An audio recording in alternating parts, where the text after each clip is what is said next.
Welcome back to Financial Freedom 101. My name's Robert, and this is episode 22. If you are a regular listener of this podcast, you will have noticed there was a significant gap between the release of episode 20 and episode 21. While we do try to release a bi-weekly podcast, these last couple of weeks have been extremely busy for us here at Wolfpack Consulting. Aside from a technical glitch that did not release the episode when intended, we were also away on business trip to the UK where we were in the final stages of closing on one property while having just had an offer accepted on another property. All of this has allowed us to gain significant experience, data, and material to support our clients, our listeners, and our Wolfpack Academy students. In fact, while in the UK, we had actually discussed some of the topics we'll be talking about on this episode with our Power Team members in order to get their opinions and on-the-ground information from them. If you have any connection to the UK property market, you would have heard over the past 6 months about several upcoming changes to the property regulations. Many of these changes have caused a great deal of concern within the property investment sector, leading to a number of landlords selling off some or all of their properties. Although these regulations can create issues for landlords, they are not all doom and gloom, but could actually lead to opportunities. And that is exactly what this episode is all about. Updated regulations and what that could mean for you as an investor.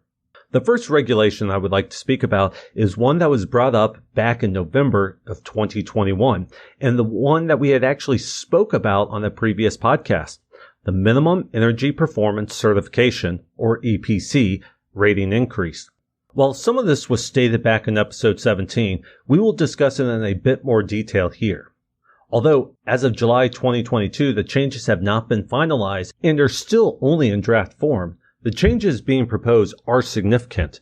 As per the legislation's current form, effective from 2025, all rental properties must have an EPC rating of C or better, up from the current rating of E. While many will see this as a good thing, as this will help with reducing carbon emissions, lowering your utility bills, and making your property more efficient, there are a number of arguments against it. One of the biggest arguments against this proposed change is the increase to a C rating is almost impossible to achieve for a large majority of the property within the UK. Studies have shown that the UK has some of the oldest residential property in Europe. Based on a 2011 housing study, over 60% of the homes in the UK were built prior to 1960, with a significant number being built in the 1920s or before. Additionally, the number of new homes being built each year has declined by almost 50% between 1960 and 2017.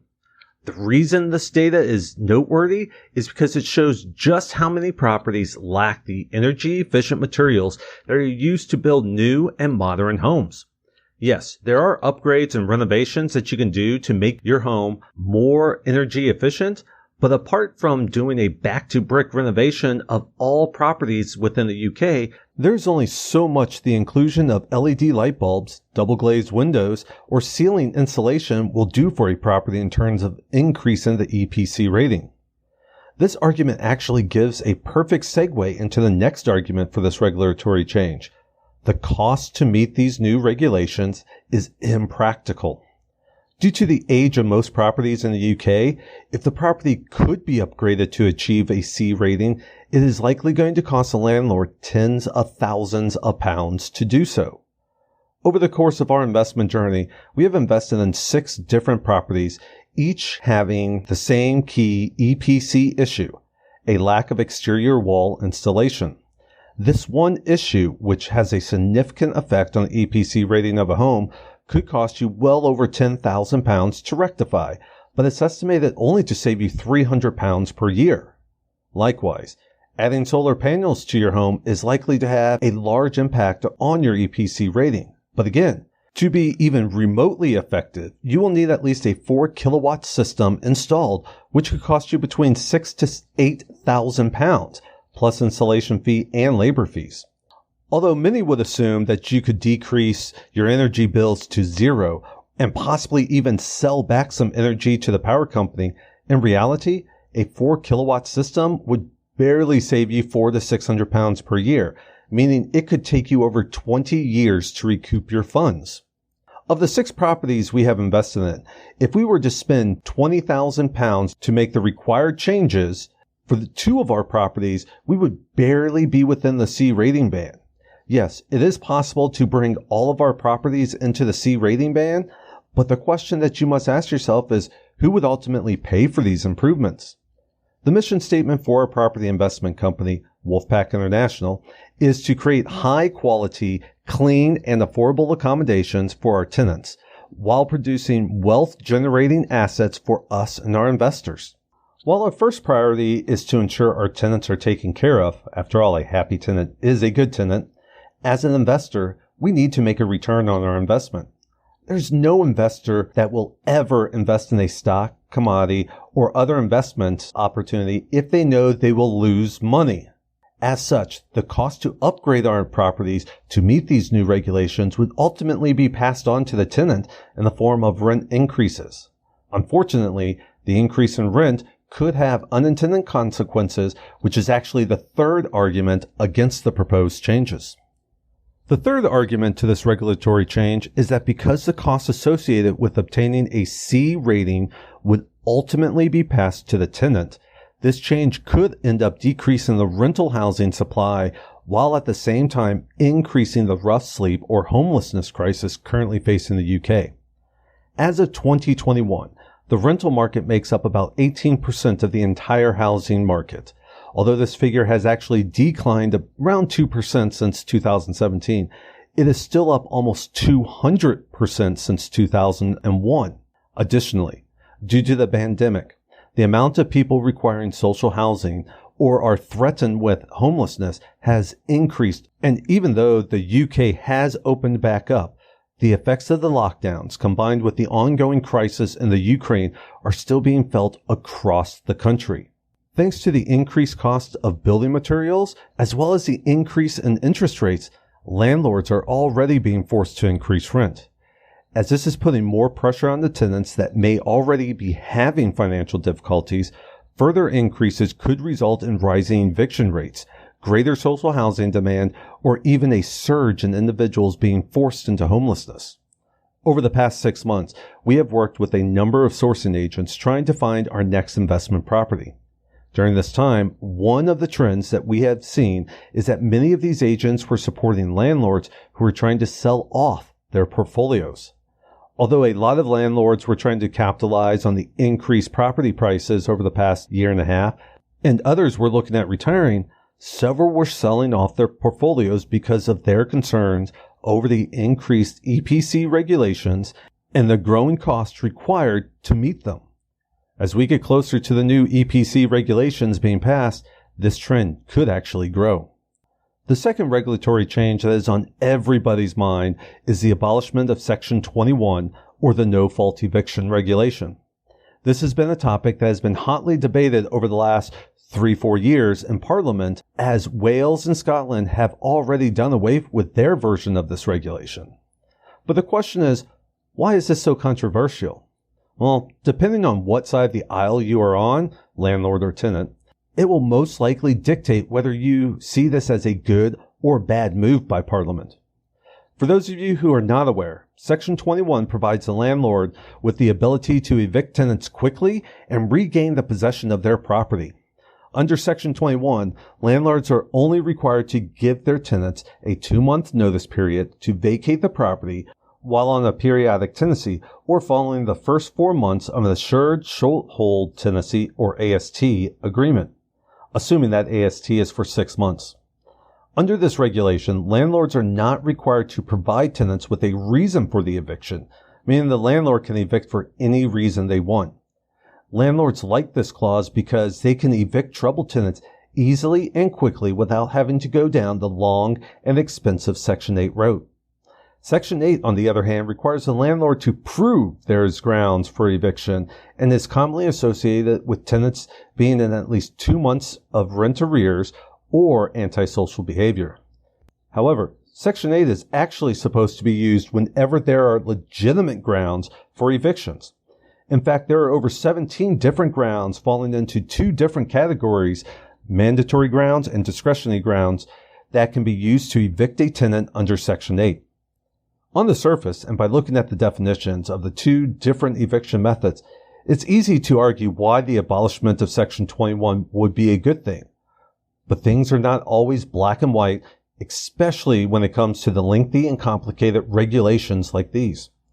Advocates of abolishing Section 21 want to do so in order to provide a better deal for renters by taking away the landlord's ability to evict without good reason. Essentially, many see Section 21 as a way for the landlord to discriminate against tenants and evict because they don't like somebody. The issue with this, however, is that there are a lot of legitimate reasons why landlords need to evict tenants that are not really covered in this current Section 8 version, or is extremely difficult to do in its current form. For instance, if a landlord is selling a property and the buyer requests for a vacant possession, there is no clause under Section 8 that would allow an eviction for this instance.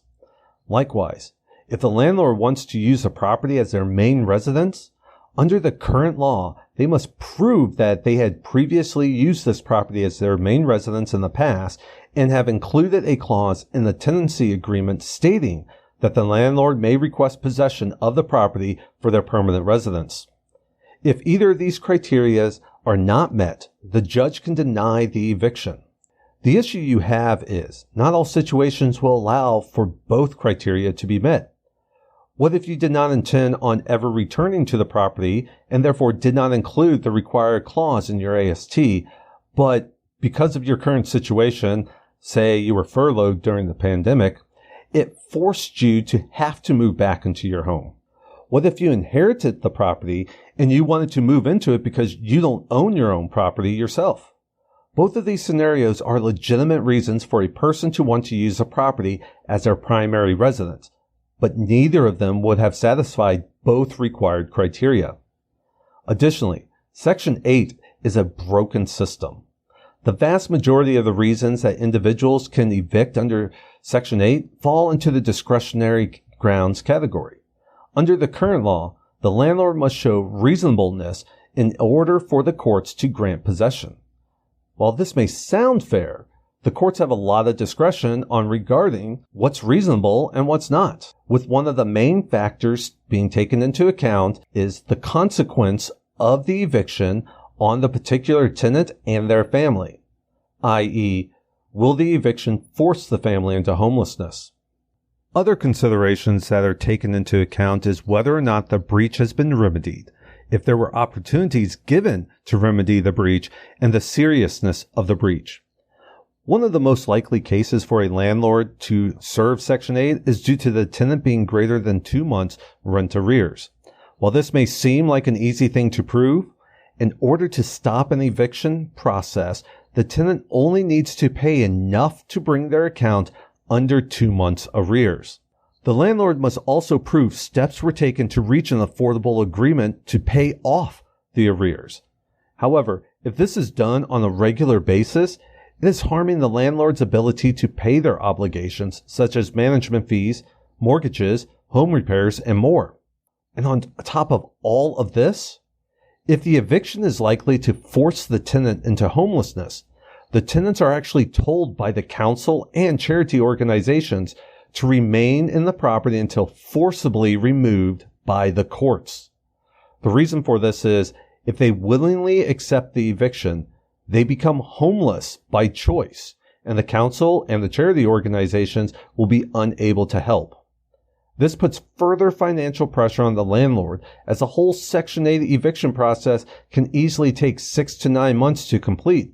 And in some cases, such as now during the pandemic, it has taken well over a year or more, meaning the landlord is receiving no rent but is still forced to make all statutory payments during this period. Yes, the landlord should be able to recoup lost rent under their landlord's insurance, but even this is not guaranteed, as they have to meet certain conditions before insurance companies will pay out. Because of these issues, is it any wonder why landlords lean heavily on Section 21 as compared to Section 8?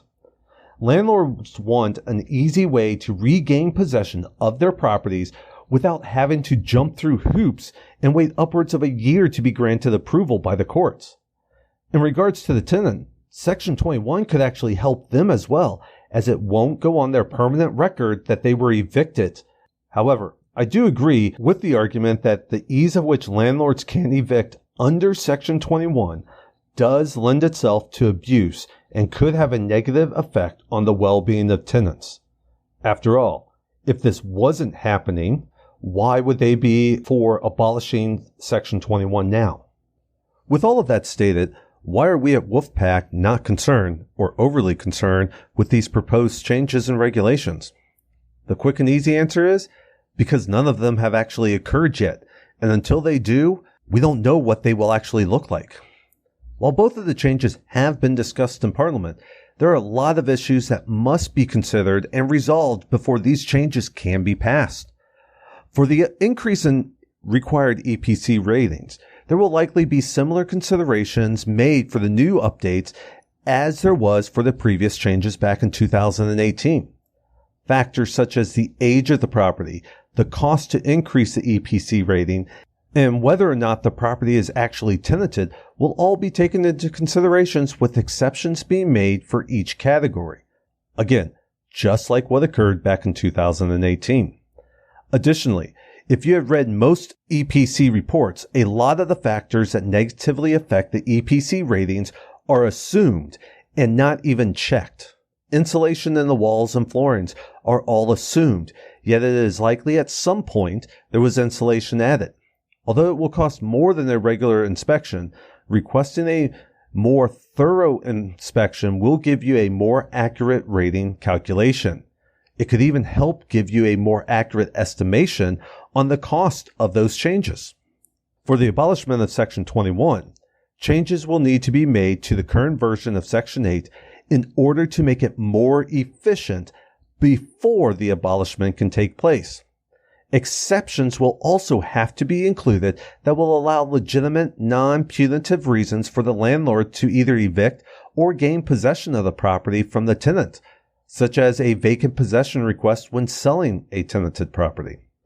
These changes will also reinforce the need for landlords to ensure proper due diligence is done to all potential tenants before they issue an AST in order to try and eliminate the possibility of having to evict a problem tenant later down the line. Finally, these measures should help to push out unfit and immature landlords that are not or are barely meeting current regulations, as it will be harder for them to circumvent the new regulations. Ultimately, both of these regulations have the potential to bring about investment opportunities for the serious investors to secure new investments at below market value. As current landlords sell off their portfolios, deals are out there ready to be made. While many think that these changes will hurt the property investment market, you need to look at the silver lining and be optimistic about the potential opportunities they are likely to bring. As the old saying goes, one man's trash is another man's treasures, and as one landlord sells off their portfolios, it just makes opportunities for others. We have spoken many times about how property investing is not for the weak-willed. It is not a sprint, but a marathon that has to be ran. Property investing is for those with determination, drive, and willpower to run that marathon. These changes are nothing more than a roadblock in our pathway to financial freedom. While many will quit and be defeated by these changes, we look for ways over, around, or through them. While it may slow us down a bit, waiting for the actual regulations to be passed, it won't stop us from reaching our goal of financial freedom. What do you think of these potential changes? How are they affecting your plans? How do you think they will affect the property market as a whole in the UK? We would love to hear your opinions and get your feedback. If you have any opinions on these changes, go to our website and drop us a note or comment on this episode. If you are having a hard time seeing the silver lining with these changes and need help seeing what opportunities are out there for you, contact us as we are here to help you. I would like to thank all of you for your time and for listening to this episode. Join us again in a few weeks' time as we continue to talk about the UK property market and other topics centered around your goal of becoming financially free. Don't forget to subscribe, rate, and review this podcast. And until next time, have a great week ahead.